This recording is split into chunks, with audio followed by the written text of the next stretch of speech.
hot sauce made from Carolina Reapers, Naga Vipers, and Scorpions. And among some.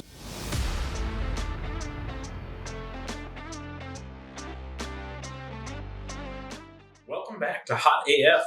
I'm your host, Scott Ferris. I'm here with my friend and colleague, Jeff Pricco. Guest, I like to be called. Guest. Okay, we'll go with guest. Yes. And or victim. We can go with that too.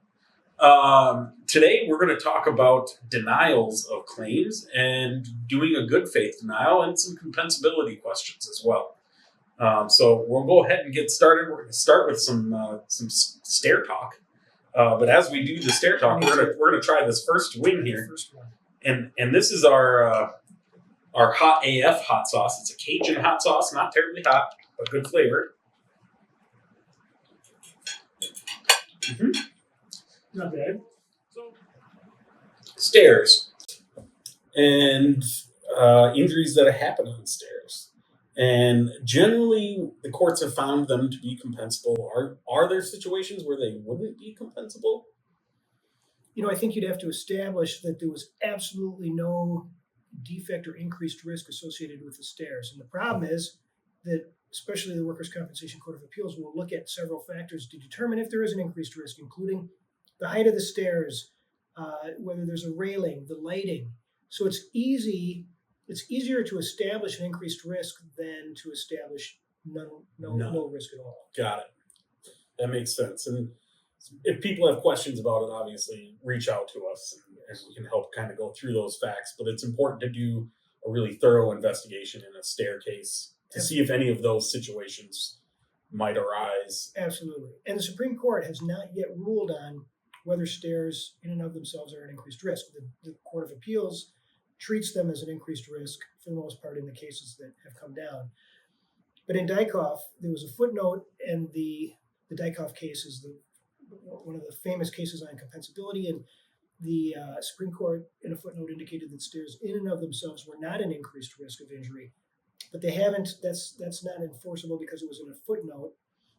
They have not ruled on that issue yet. Okay, so we don't have the highest court, Supreme Court precedent not yet. Specifically addressed. Likely coming at some point. It's going to have to be addressed. It will come eventually. Okay.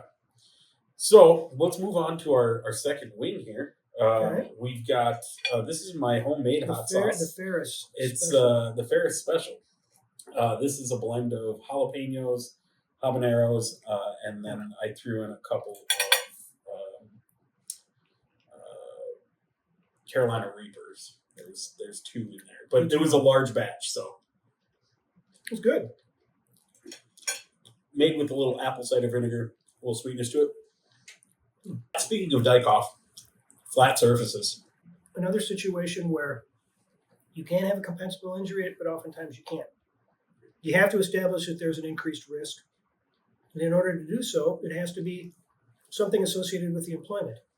If an employee would fall for a personal condition, their knee goes out or they have a seizure, some personal condition, and they fall onto a flat surface, even if it's cement, and they hit their head and sustain a concussion, it's not compensable because there's no increased risk. However, if as they were falling, they would strike part of their body, their head or their hand or something, say on a piece of furniture, then any injury resulting from striking the furniture would be compensable. So again, oftentimes you can deny these claims, but it requires a thorough investigation. And so you can split the compensability in half. You can bifurcate it essentially. Absolutely. With a situation like that where there's a fall, you can maybe hit the corner of something. Absolutely. And even if you fall on a cement floor, what the courts look at is it an increased risk beyond that of the general public walking down a street? And so unless you can prove that there was something about the employment that contributed to or worsened the condition. All right. Well, we're going to move on to our next one. This is from Secret Aardvark, a company out of the Northwest. They're out of... this is a smoky one. This is the smoky chipotle habanero sauce. And it's from Oregon City, Oregon.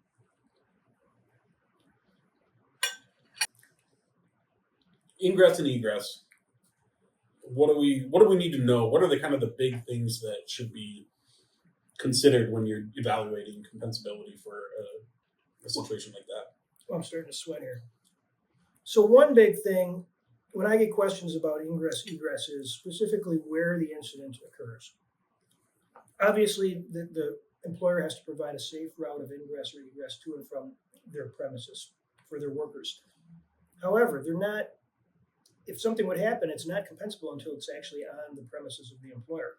So a consideration is how far out that extends. Exactly. And does it occur on what would be considered an extension of the employer's premises, like a parking lot, or a parking ramp that may be disconnected from the employer's immediate premises, say a couple blocks away, but it could still be considered an extension of the premises. Okay, even if it's a couple blocks away. What if they're going over a public sidewalk, though? Well, that's Well, that that's situation where you is- get into that gray area, and there's a somewhat famous case where someone was walking down the street and they were approaching the entrance to their building, and a wheel actually came off of a vehicle, struck them, very serious injury. The courts ultimately found it was not compensable because they had not yet reached the threshold of the entrance going into the building. But they were right outside it. They were within, I'm going to say within 10 feet of that when the tire struck the person. So location. Absolutely. And that's, Okay. again, where investigation is important. Perfect. All right.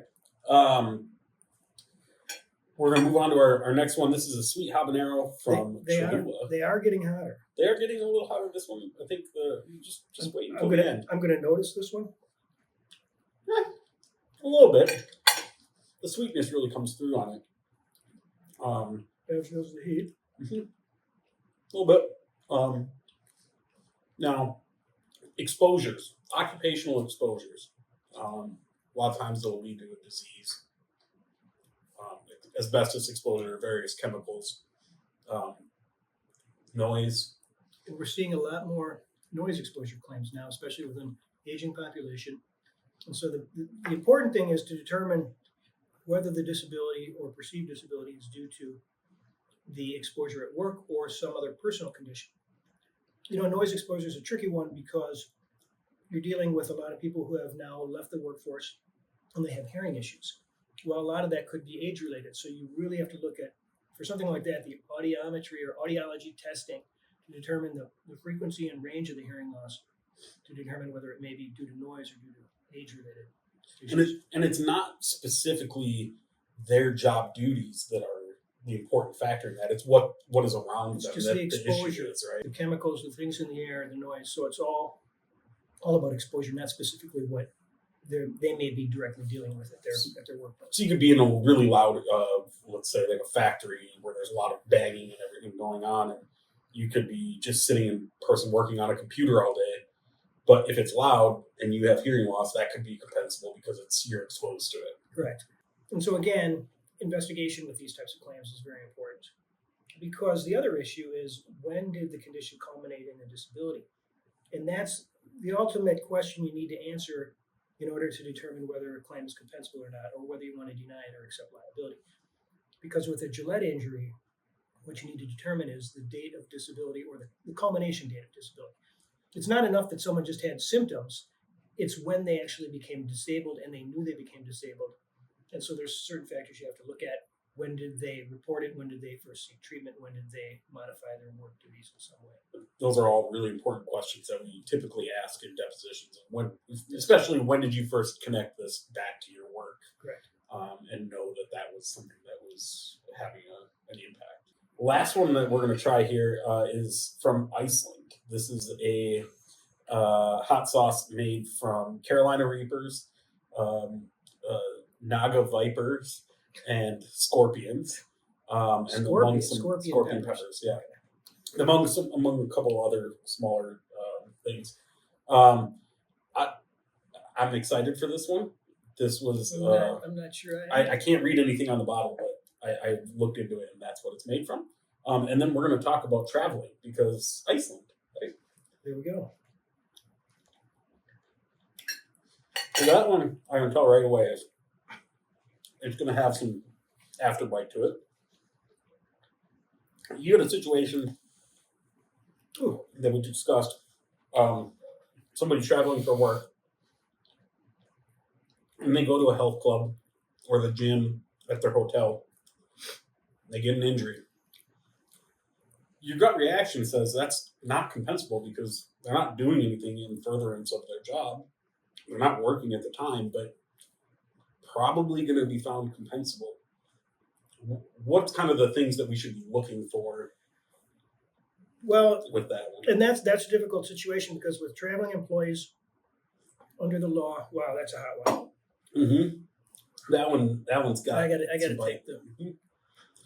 Jeff went with whole milk. I went with 2%. So a traveling employee is, typically covered portal to portal, meaning from the time they leave to the time they get back. But can you take yourself out of the business purpose of the travel while you're traveling? For someone like you said who was working out, This one hurts. For someone who was working out, is that something they do every day at home? There was a case where someone who jogs every day before work went for a jog while they were a traveling employee. So it was a reasonable thing to expect them to do this. And as they were jogging, they got injured. That was deemed compensable. In this situation, what were they doing at the health club? Was it reasonable for them to work out? Was it due to some machine malfunction? Or were they just exercising, lifting weights, and they got injured? If it's something like you said, if they do it regularly, quite possibly it's compensable. So doing some more background information or digging on them. Yes. Would be important for that one. But So- also, you can take yourself out of the business purpose of the travel. Like if you would go on a deviation, say while you were traveling, you went to visit a friend. From the time you deviate from the business travel, you're not covered. Or there was another situation where some guys finished up work, went to a bar, had some drinks, came outside, got in a snowball fight. Someone got his nose broken. Well, that arguably horseplay took themselves, again, the employees took themselves out of the scope of the employment, so that injury was not compensable. So a lot of questions to ask with traveling employees. Yeah. One case that I remember that I still kind of somewhat disagree with the outcome on, and they found it compensable, was a truck driver had an overnight stay, and he walked in the middle of winter through a snowbank or through like a cornfield to a bar to watch a football game, eat dinner, and then walk back. And as he was walking back on a road, somebody ran him off the road, and he got injured. Yep. It was a pretty severe injury, and they found it compensable. There was a question of whether or not he was intoxicated.